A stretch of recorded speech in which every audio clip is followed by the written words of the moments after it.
여러분, 혹시 지금 계좌에 이더리움 가지고 계십니까? 아니면 비트코인은 너무 비싸서 이더리움을 샀는데 도대체 이게 비트코인이랑 뭐가 다른 건지, 왜 2인자 자리를 굳건히 지키고 있는지 정확히 아시는 분 계신가요? 단순히 비트코인 다음으로 비싼 코인, 알트코인의 대장. 우리는 딱 이 정도로만 알고 투자를 합니다. 하지만 이더리움의 역사를 들여다보면 이건 단순한 금융 상품이 아닙니다. 이것은 한 천재 소년의 분노에서 시작된 거대한 실험이자 수차례 죽을 고비를 넘기고 살아남은 전쟁의 역사입니다. 오늘 영상을 끝까지 보신다면 여러분이 보유한 그 코인이 사실은 인터넷의 역사를 새로 쓰고 있는 거대한 컴퓨터 조각이라는 사실을 깨닫게 되실 겁니다. 지금부터 이더리움이 걸어온 10년의 드라마, 그 치열했던 기록을 시작합니다. 이야기는 2010년 월드 오브 워크래프트라는 게임에 푹 빠져 있던 한 러시아계 캐나다인 소년에게서 시작됩니다. 이 소년의 이름은 비탈릭 부테린. 당시 10대였던 비탈릭은 게임 속에서 흑마법사 캐릭터를 키우는 재미에 살고 있었습니다.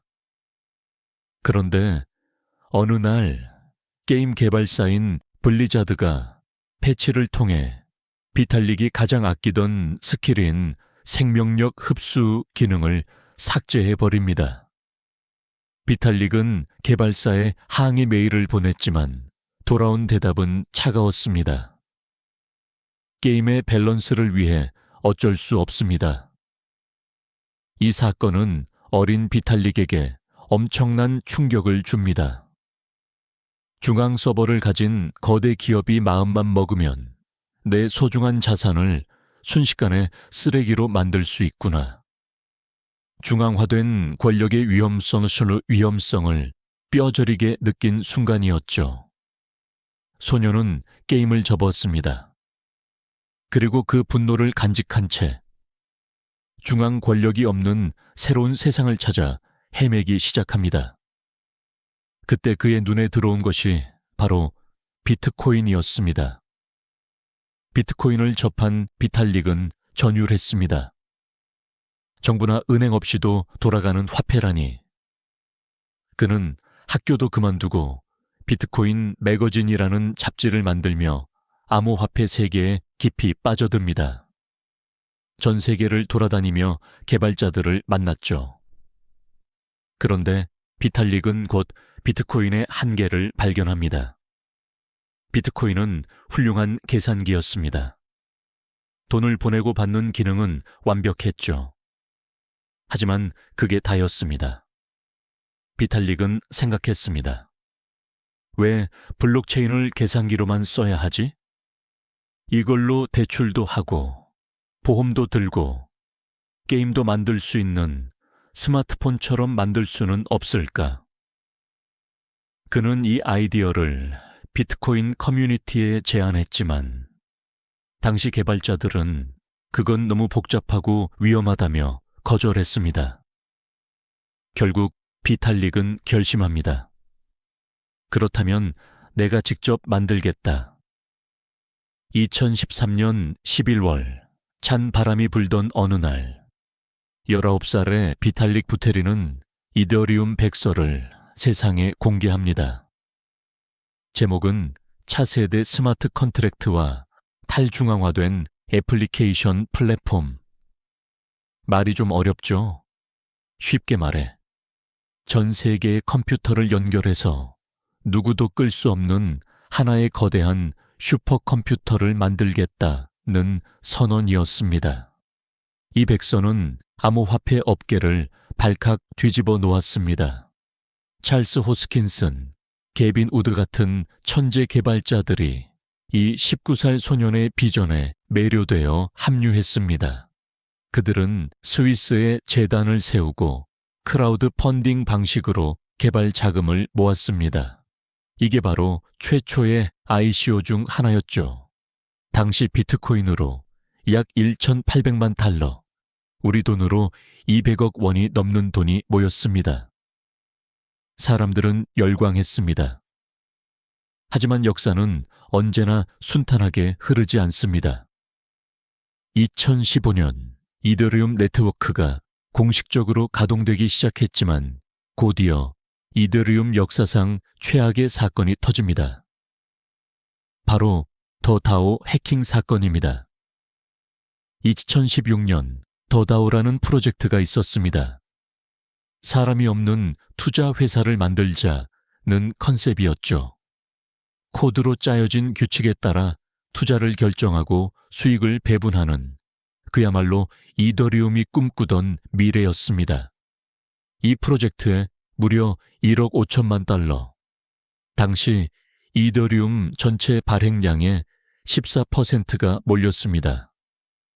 그런데 2016년 6월 17일 누군가가 코드의 허점을 발견했습니다. 해커는 아주 합법적인 방법으로 다회 있는 이더리움을 자신의 지갑으로 무한대로 퍼나르기 시작했습니다. 눈앞에서 600억 원이 넘는 돈이 증발하고 있었습니다. 이더리움 가격은 반토막이 났고 커뮤니티는 공황 상태에 빠졌습니다. 여기서 이더리움 재단은 운명의 갈림길에 섭니다. 해커가 돈을 인출하기 전까지는 며칠의 시간이 남아 있었습니다. 방법은 두 가지였습니다. 첫째, 코드는 법이다. 해킹도 시스템의 일부인이 인정하고 고통을 감수한다. 이것이 블록체인의 정신입니다. 둘째, 네트워크를 되돌린다. 장부를 조작해서 해킹 이전의 시점으로 시간을 되돌린다. 이건 탈중앙화 정신을 위배하는 것이었습니다.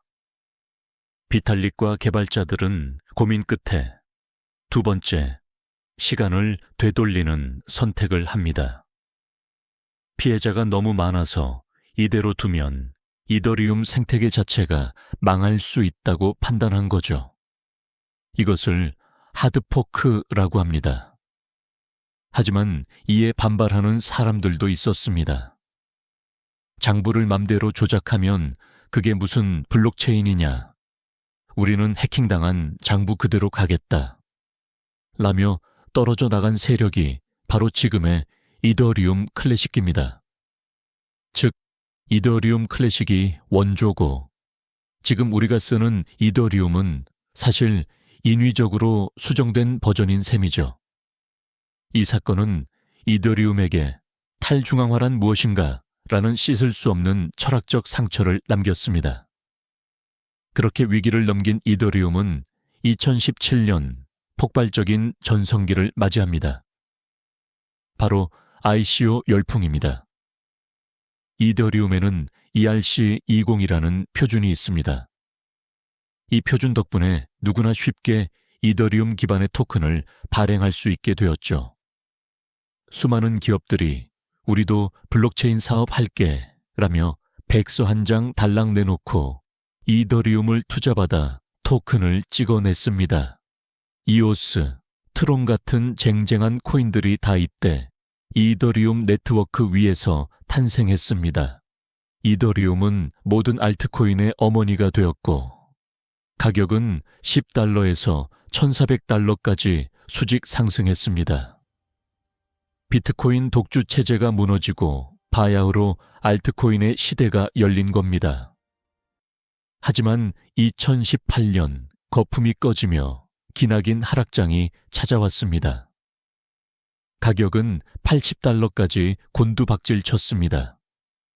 사람들은 이더리움은 끝났다, 느리고 비싸서 못 쓴다며 조롱했습니다. 이더리움 킬러를 자처하는 솔라나, 아발란체 같은 경쟁자들이 속속 등장했죠. 하지만 비탈릭과 개발자들은 가격에 일희일비하지 않았습니다. 그들은 묵묵히 디파이와 NFT라는 새로운 생태계를 준비했습니다. 은행 없이 예금과 대출을 하는 디파이 시장이 열리자 이더리움의 사용량은 다시 폭증했습니다. 2021년에는 NFT 열풍이 불며 디지털 그림 파일 하나가 수십억에 팔리는 세상이 왔죠. 이 모든 것이 이더리움 위에서 이루어졌습니다. 이더리움은 단순한 코인이 아니라 디지털 경제의 기축 통화이자 고속도로가 된 것입니다. 그리고 2022년 9월, 이더리움은 또 한 번의 거대한 도박을 감행합니다. 바로 더 머지 업데이트입니다. 이것은 정말 미친 짓에 가까웠습니다. 비유하자면 승객을 가득 태우고 고속으로 날아가고 있는 비행기의 엔진을 공중에서 멈추지 않고 새 엔진으로 교체하는 작업이었습니다. 기존의 이더리움은 비트코인처럼 채굴기를 돌려 전기를 써야만 유지되는 방식, 즉 작업증명 방식이었습니다. 하지만 환경 오염 문제와 확장성에 한계가 있었죠. 비탈릭은 이것을 지분 증명 방식으로 바꾸기로 합니다. 채굴기가 없어도 코인을 맡겨둔 사람들이 네트워크를 유지하는 방식이죠. 전 세계의 채굴업자들은 반발했습니다. 자신들의 밥줄이 끊기니까요. 수많은 우려 속에서 카운트다운이 시작되었고 결과는 대성공이었습니다. 전력 소모량은 99.9% 줄어들었고 이더리움은 친환경 블록체인으로 다시 태어났습니다. 심지어 코인 발행량도 줄어들어 쓰면 쓸수록 총량이 줄어드는 디플레이션 자산으로 진화했습니다. 자, 이제 현재로 돌아와 볼까요? 2024년 이더리움은 덴쿤 업데이트를 통해 수수료를 획기적으로 낮추는 등 끊임없이 진화하고 있습니다. 비트코인 현물 ETF 승인 이후 이제 시장의 눈은 이더리움 현물 ETF로 쏠리고 있습니다. 물론 여전히 문제는 있습니다. 가스비라고 불리는 수수료는 여전히 비쌀 때가 많고 솔라나 같은 경쟁자들은 더 빠른 속도로 추격해오고 있습니다. 미국 증권거래위원회는 이더리움이 증권이냐 아니냐를 두고 끊임없이 압박하고 있죠. 하지만 우리가 기억해야 할 것은 이더리움은 단 한 번도 멈춰있던 적이 없다는 사실입니다. 19살 소년의 분노에서 시작된 아이디어는 해킹과 분열, 폭등과 폭락을 겪으며 단단해졌습니다. 비트코인이 디지털 금이라면 이더리움은 디지털 석유이자 인터넷 그 자체입니다. 여러분은 지금 단순히 가격이 오르고 내리는 차트만 보고 계신가요? 아니면 인류의 금융 시스템과 인터넷을 송두리째 바꾸고 있는 살아서 움직이는 거대한 유기체를 보고 계신가요? 역사를 알면 미래가 보입니다. 이더리움이 그려갈 다음 페이지가 궁금하지 않으신가요? 지금까지 이더리움의 역사, 그 치열했던 기록이었습니다.